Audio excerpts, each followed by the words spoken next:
Imagine un instant, et si les meilleurs jeux d'une grande licence n'étaient pas créés par les développeurs officiels mais par des fans, des joueurs passionnés cachés derrière leur écran qui n'ont ni budget ni grande équipe mais uniquement une chose, l'amour du jeu original.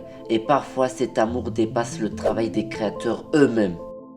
Un jeu que tu connais depuis ton enfance, un monde que tu connais par cœur, des personnages que tu reconnais les yeux fermés. Un jeu mythique, une licence adorée, mais les nouveaux épisodes ne sont plus à la hauteur, gameplay répétitif, manque d'innovation, promesses non tenues, les fans sont déçus. C'est comme ça qu'ils sont nés les fangames.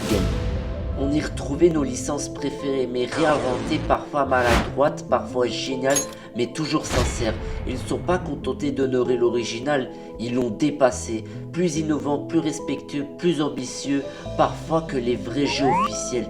Et la question que peut se poser est la suivante. Et si les vrais héritiers de ces licences n'étaient pas les développeurs, mais les fans ? Et puis, silence. De moins en moins de projets, des jeux annulés, des sites morts, des forums vides. Alors une question dérangeante se pose. Est-ce que les fangames sont en train de mourir ? Dans cette vidéo, on va remonter le fil, comprendre ce qui a changé et surtout se demander si tout est vraiment fini ou si les fangames sont simplement en train de muter.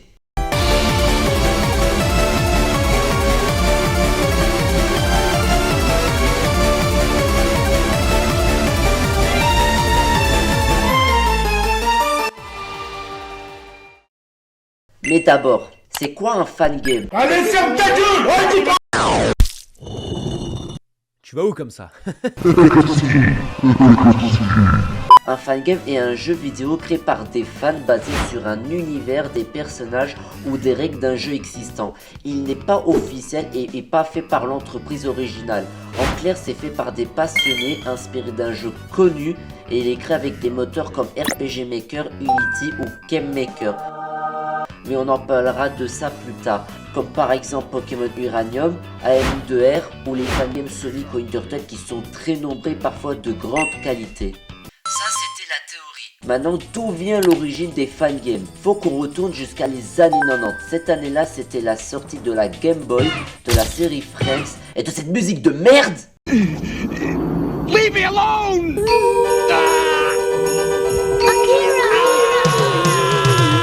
Mais surtout, c'est la sortie de Super Mario World sur SNES, qui est le jeu la plus vendu de la console, mais aussi tellement adoré par les fans qui vont décider de créer leur propre niveau. Mais vous vous demandez comment faire ? C'est là qu'est né Internet grâce à deux bonhommes, Tim Berners-Lee et Robert Keough, qui vont créer le World Wide Web, l'application phare d'Internet qui va révolutionner le monde. Ça a permis aux ROM-hacks de modifier directement les niveaux ou la difficulté. En gros, ce sont les ancêtres des fangames. C'est la naissance du fangame moderne qui arrive dans les années 2000. Et en termes de console, c'était le prime de la vie. Cette année-là, il y avait de tout. La sortie de la PlayStation 2, de la GameCube, de la Xbox, Wii, PSP, la Nintendo DS avec la R4. Et surtout, l'arrivée d'Internet grand public permettant le partage massif de fangames. Grâce à des logiciels comme Scratch, Scratch, mais aussi d'autres outils accessibles comme RPG Maker permettant à des amateurs de créer des jeux entre développeurs professionnels qui jouent un rôle essentiel dans cette popularité. Les forums, les sites spécialisés et les plateformes de partage deviennent des lieux d'échange où les créateurs publient leurs projets, reçoivent des critiques et collaborent entre eux. Mais à cette époque, le terme fangame n'était pas encore populaire. C'est là qu'un homme va révolutionner les fangames, Christian Whitehead. Pourquoi lui et surtout c'est qui ? À la base, c'était un fan de la licence Sonic. Il a créé des fangames Sonic extrêmement fidèles, mais surtout ultra fluides, techniquement supérieurs aux versions officielles, comme Retro Sonic qui est un fangame inspiré du deuxième épisode de la série. Sega remarque son travail, mais contrairement à d'autres éditeurs, au lieu de le bloquer, ils vont le recruter en 2011 pour développer la version officielle de Sonic SD sur mobile et console moderne. Le jeu est adoré par les fans pour sa fidélité, sa fluidité et ses améliorations techniques.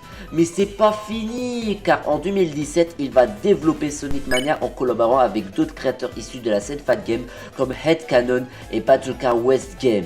Sonic Mania devient un immense succès critique et commercial. C'est le premier jeu Sonic majeur dirigé par anciens fans, inspiré directement des fangames.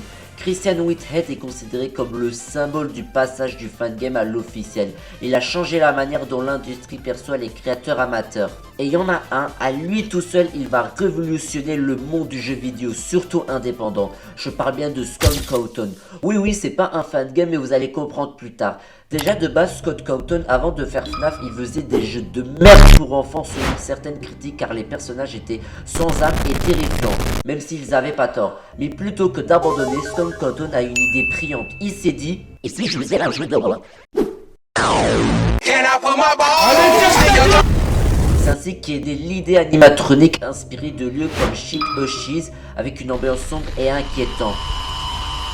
Five Nights at Freddy's sortira en juillet 2014 et il devient un succès imminent qui a influencé toute une génération de créateurs indépendants, surtout les gameplays de plusieurs youtubeurs comme Markiplier.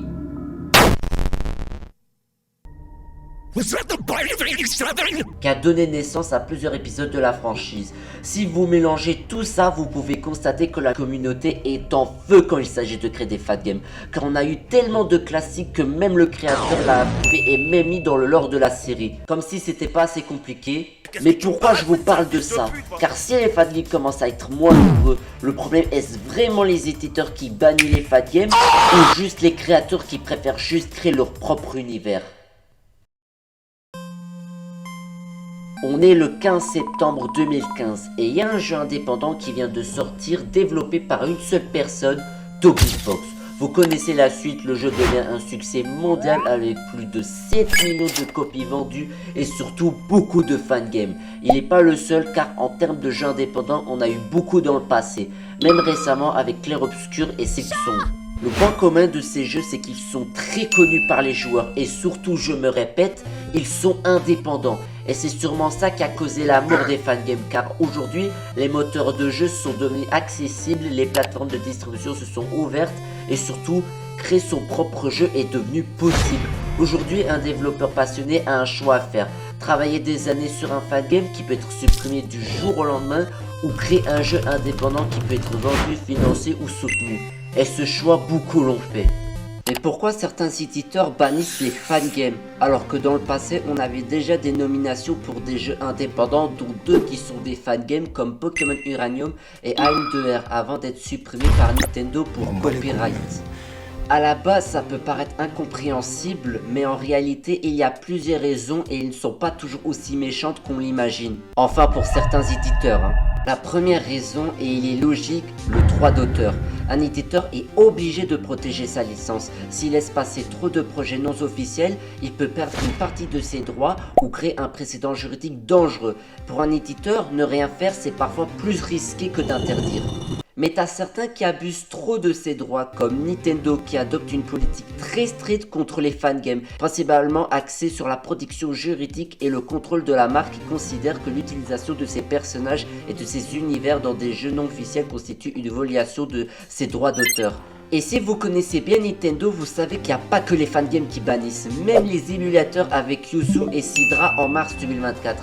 Même si le but était juste de permettre à mettre une copie de jeu dans l'émulateur, qui n'est pas illégal, Nintendo les accusera de faciliter le piratage à grande échelle. La deuxième raison est le contrôle de l'image de la licence. Les éditeurs souhaitent s'assurer que ces franchises ne sont pas associées qu'à des produits de haute qualité correspondant à leur vision. Les fangames même bien intentionnés peuvent détruire l'image de leur licence. Un fangame peut être mal fini, contenir des bugs, être de mauvaise qualité ou tout simplement apporter des thèmes sensibles. Surtout des thèmes sensibles. J'en ai vu des choses. Et les éditeurs ont peur que leur public associe souvent ça à la licence officielle. La dernière raison, c'est la concurrence. Certains fangames sont trop bons. Ils peuvent détourner l'attention d'un jeu officiel, proposer une expérience que l'éditeur ne vend plus, ou même faire de l'ombre à un remake ou un futur projet. Comme la plupart des fangames Nintendo, surtout Pokémon. Et quand on voit les jeux qui nous sortent, c'est quoi ces textures horribles? On n'est pas étonné que pour eux les fangames deviennent une menace commerciale. Mais pourtant avec tout ça, ça n'a pas empêché Palworld d'exister. La vérité c'est que les jeux indépendants n'ont pas tué les fangames, ils ont repris leur rôle. Mais avec une différence majeure, il existe légalement. Ce que les fangames faisaient par passion, les jeux indés le font avec liberté et reconnaissance. Et pourtant, même Nintendo a recruté un gars qui faisait un jeu indépendant pas très connu. Oui, Toby Fox travaille avec Nintendo, mais plus en détail, il fait une coopération avec eux. Alors qu'à la base, Toby Fox, avant de faire Undertale, il crée des remakes du jeu Mother. Et vous savez que Nintendo et les remakes, c'est pas trop une histoire d'amour. Pourtant, Masahiro Sakurai, créateur de Smash Bros, lui propose de lui mettre 5 sur le nouveau jeu Smash Bros. C'est surtout les fans qui lui ont cassé les couilles. Oh, mais tu nous emmerdes! Mais pas que ça, il lui propose même de faire un remix de sa musique Megalovania, qui n'est pour anecdote pas une musique d'Undertale, mais celle de son remake Mother. Et je rappelle que Nintendo déteste les remakes. Sans ça, on n'aurait jamais connu les bangers qui nous sortent Toby Fox dans les jeux Pokémon. Juste écoutez ça.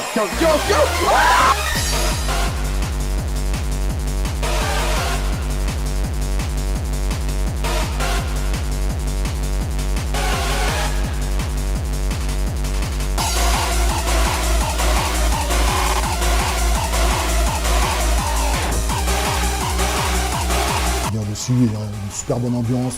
On lui a ramené du poulet braisé là, d'un coin. Il a fondu en larmes sur le poulet. Il pleurait quasiment, il mangeait le poulet, il avait plus de force. Il disait c'est quoi ce poulet, c'est quoi? Il a demandé l'adresse pour retourner. Alors non, les fangames ne sont pas morts, mais ils ne sont plus le rêve ultime des créateurs. Ils sont devenus plus rares, plus discrets, plus risqués. Les fangames n'ont pas disparu, ils ont laissé place à quelque chose de plus grand. Et peut-être que le vrai héritier des fangames, ce n'est pas un jeu précis, mais toute une génération de développeurs qui ont appris à créer les jeux qu'ils ont aimés.